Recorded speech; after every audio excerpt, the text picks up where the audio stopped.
Hello everyone, you're watching channel Code 7. I am Frol and we continue to study the intricacies of the worldwide events. After the dust has settled, the fakes have been debunked and the reaction of the participants has been established. Meanwhile, please subscribe to our Telegram channel, the link is below. Press the like button and please comment. It is your comments that keep this thread trending. Okay, let's go. Хотелось бы поговорить про зерновую сделку. В сети куча экспертов и аналитиков всех мастей на все The second aspect of the deal is to keep afloat the remains of the Western maritime logistics and insurance.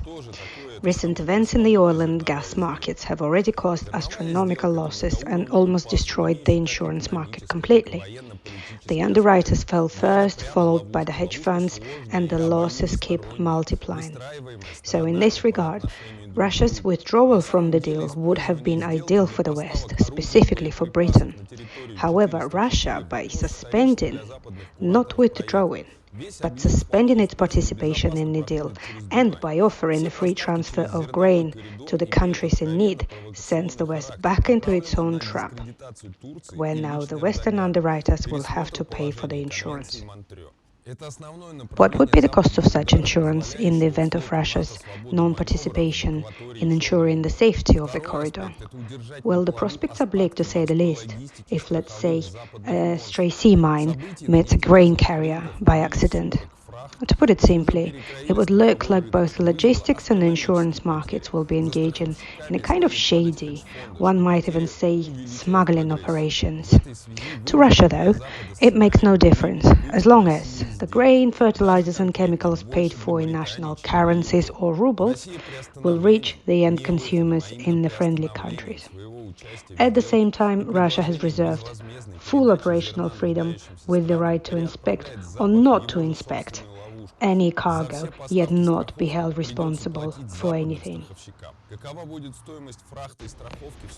The Western handlers of the Project 404, especially the Brits, were very keen to see the port of Odessa erased from the coastline in a retaliatory strike by the Russian Air Force, just as keen as the American sponsors were for the Turkey and Erdogan to be excluded from the process completely, and for the Montreux Convention to be denounced. The British financial elites have long wished for the fall of American and European insurance companies and pension funds. And the American financial elites have long wished for the ultimate fall of Germany and China, one of the main beneficiaries of the Green Deal, by the way.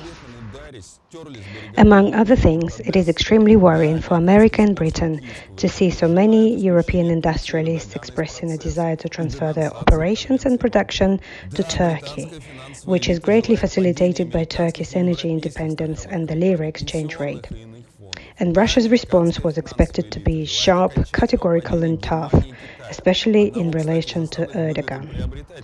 Well, only that didn't work out. Gays and gentlemen, as Sleepy Joe has said in one of his now regular interview blunders. As for Britain, some freedom granted by Russia as part of the grain deal has fulfilled its task of a trap.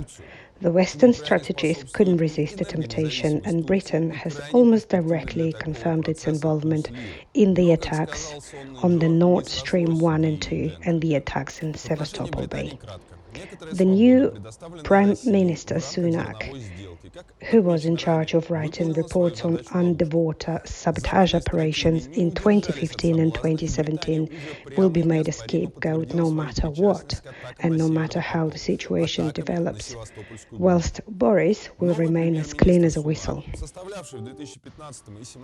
Whether Boris and the entire West have enough power to resolve the coming collapse of the insurance market, both in the UK and in Europe, that's a different story. I'm not sure they have.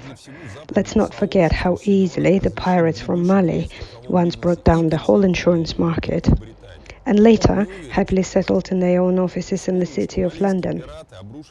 The Lloyd's insurers are already refusing to insure the risks in the Black Sea Basin, and as the participation of the British in the attacks on Nord Stream 1 and 2 develops further, the situation may actually get out of control. Today, Russia has confirmed it would re-enter the grain deal after the office of Zelensky have provided written guarantees. So Erdogan got what he wanted. The British cows got their crops.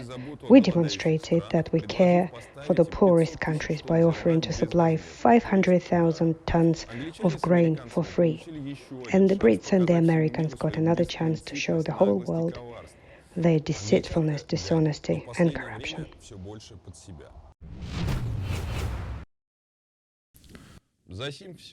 This is it. I trust you would find it interesting. And if so, please subscribe to our Telegram channel and comment. It is very important for us.